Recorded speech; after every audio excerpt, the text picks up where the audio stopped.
If you've joined yourself to the Lord, if you've given your life to Jesus, you've become one spirit with God, just as it's written. You are one spirit with God.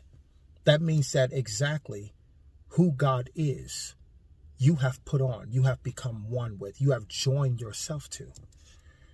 And if this is the state of being which you are by giving your life to Jesus, understand the magnitude of the power and the authority and the security and the might and strength that you have now joined yourself to. From this state of being, you should have the mindset that I could never be defeated. I could never be broken. I could never lose. I could never fail. That's why it's written that all things work out to the good of those who love God. Because if you're one spirit with God, what doesn't work out for God? What can fail in his presence?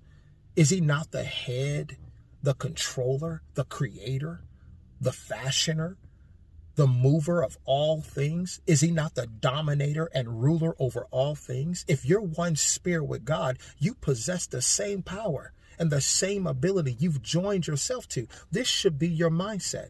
I'm not concerned with failing. I'm not concerned with being sick. Who can sicken God? What can sick God? What could make God diseased? I'm one spirit with him. As Colossians 3 says, I am dead and my life is hidden inside of God with Christ. I'm hidden inside of God. How can I get sick if I'm hidden inside of God? I shouldn't have the mindset that I'm going to get sick, that you can give me a disease, that I'm going to get an infirmity of somehow, some bad is going to happen to me. I'm hidden inside of God. In order to get me sick, you got to get God sick.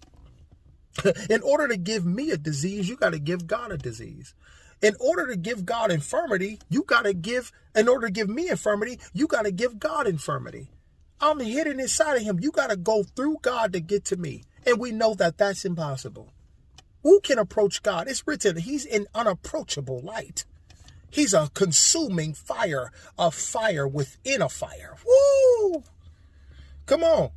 This should be the mindset of all believers. This should be the mindset of everyone who has given their life to Jesus. We don't concern ourselves with anything less than who God is, anything less than who Jesus is.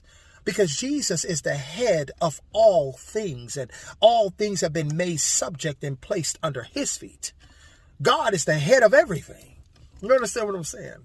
We control the outcome of all things. This should be the mindset. This is why we don't fret. This is why we're not afraid. Because what